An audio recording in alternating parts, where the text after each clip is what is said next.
بسم الله الرحمن الرحیم. سلام و احترام خدمت بینندگان و علاقه‌مندان به فتوشاپ همراه با گوشی. در این آموزش ها میپردازیم به ساخت لوگوی اسم. ابتدا برنامه را باز میکنیم. از قسمت پایین رنگ پس از زمینه را تغییر میدهیم.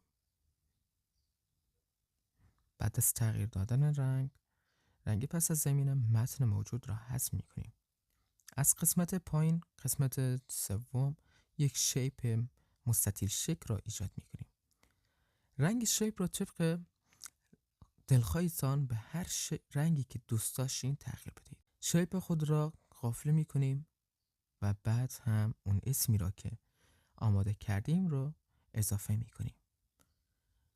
رنگ اسم را هم تغییر میدیم، حالا هم به صورت رنگ سیاه. بعد از آن اسم و شیپ را هر دو را یه جا میکنیم